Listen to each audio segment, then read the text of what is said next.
Hey guys, welcome back to my channel. Today's video is going to be me answering some frequently asked questions about me being a mom.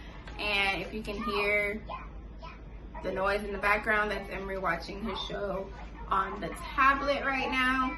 And I will try to get him in the video later on, but he is pretty focused right now. So let's get started. The first question is, when did I start to think that I was pregnant? Well, we were trying to have Emery, so I don't think it really hit me until I missed my period. But I had symptoms before where I was feeling really tired, but I didn't think anything of it because I was working 2 jobs at the time.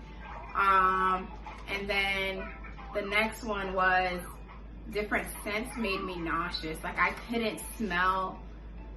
Honestly, I couldn't really take the smell of anything, and it really made me feel a little nauseous, but I didn't think anything of it. But when I think back to me being in the car one day, trying to rest a little bit in between trying to get ready for my next shift, I remember having to throw my work jacket over this air freshener that we had in the car. So I think for me, I just had to miss my period to realize, oh wow, we made it happen. You know, although we were trying to have Emery, we went to doctors and everything, and tests were negative. So they're like, okay, maybe you guys are checking too soon. So we're like, okay. And then I missed my period, and I was like, let's take the test. Long and behold, I was pregnant. The next question is, was it planned? Yes, it was planned. We did plan on having Emery. I mean, I was really happy at the time, and I was like, why not? You know, I'm done with school. I'm ready to settle down, ready to have kids. Let's start a family. That's what he wanted to at the time. So we decided, yeah, let's go ahead and bring Emery into the world. So we did just that. Worst part about my pregnancy, I couldn't eat. Like, I tried to eat everything. I mean, pizza, anything. I just couldn't eat. I remember eating just made me sick. I threw up most of my pregnancy. It wasn't like consistently, like throughout the whole 9 months, but I do remember like throwing up more often than I would like to, which reminds me why I do not get drunk. So, yeah, I think the vomiting, like just not being able to eat, like I think during my pregnancy, I only gained about 25 to 30 pounds during my whole 9 months of being pregnant because I couldn't hold anything down. So that was definitely the worst part for me. The best part about my pregnancy, I'm growing a human inside me, so that was pretty cool. I remember the first time I heard Emery's heartbeat, I recorded it because that was like the best sound I could ever hear. Like, I have my life, you know, like this baby in me, and I can hear his heartbeat. So that was like the best, one of the best parts. And then I think his kicking, like Emery, he didn't kick too often, but when he did, it was very nice. And he would go crazy if I was upset. So I definitely tried to make sure I was happy during my pregnancy, because if I wasn't, I seen how it would affect Emery, or he would let me know that he could sense something's not right. So I was definitely as happy as I could be during my pregnancy.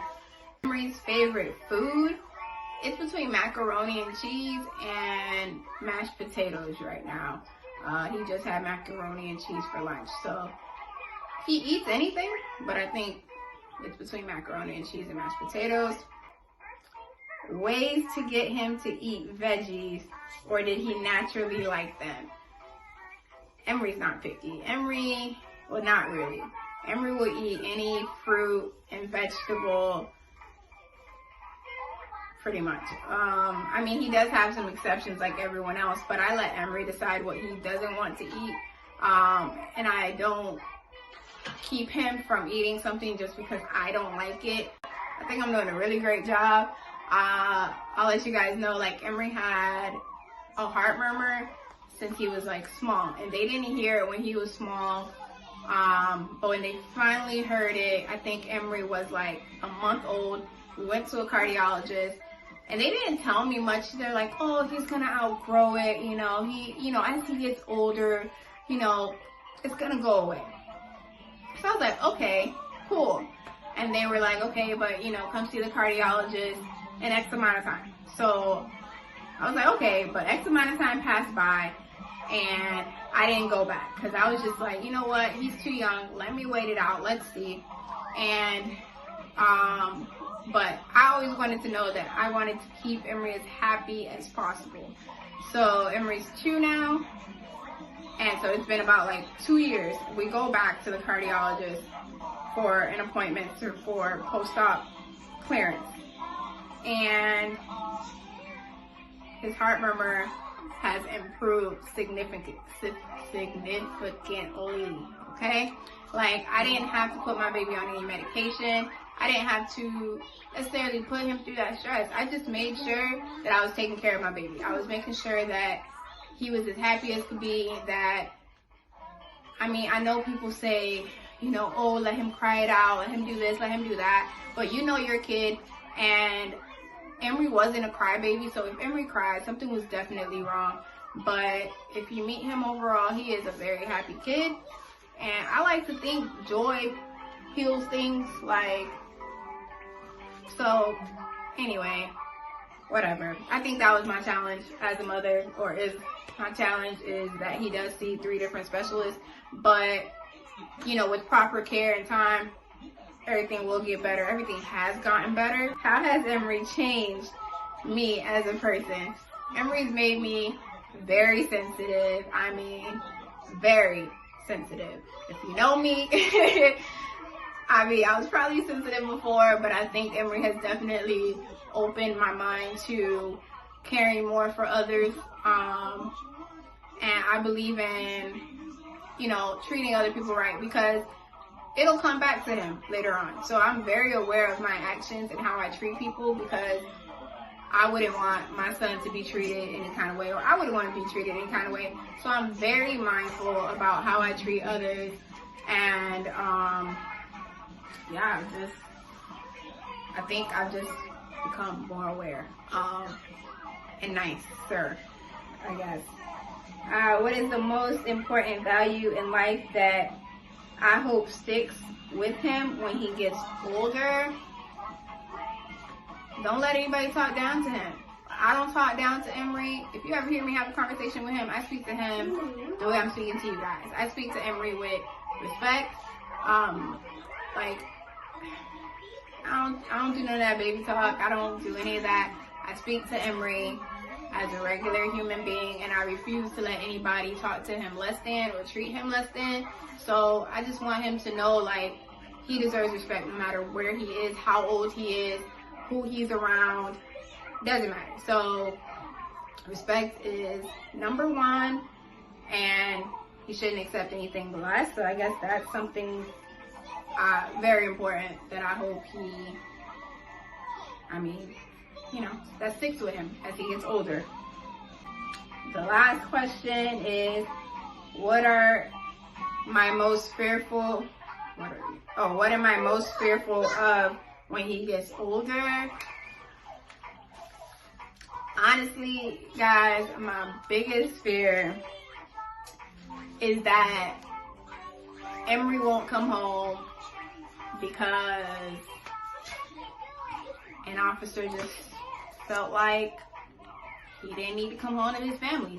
That is one of my biggest fears about raising an African American young man in the United States.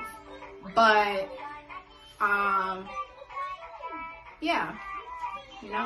that really is one of my fears. But that ain't gonna happen. So it's okay, but these are the honest answers to these questions. If you guys want to know more, let me know. Thank you for tuning in. If you haven't already, go ahead, like, comment, and subscribe. And I will see you all next time. Let me see if Emery will join or say hi to you guys in this video. Hold on. Emery, come here. Emery, come. He's eating strawberries. And like I said, he really is distracted. So hold on. Gonna say hi. So he's eating strawberries and he doesn't say hi. Look. Look. Say hi. No, you don't want to say hi. Say hi. Alright. Well, he doesn't want to say hi. But thanks for tuning in. Ooh, you look so handsome. Alright, he don't care, guys. But anyways, thanks for tuning in. I'll catch you guys next time. Bye.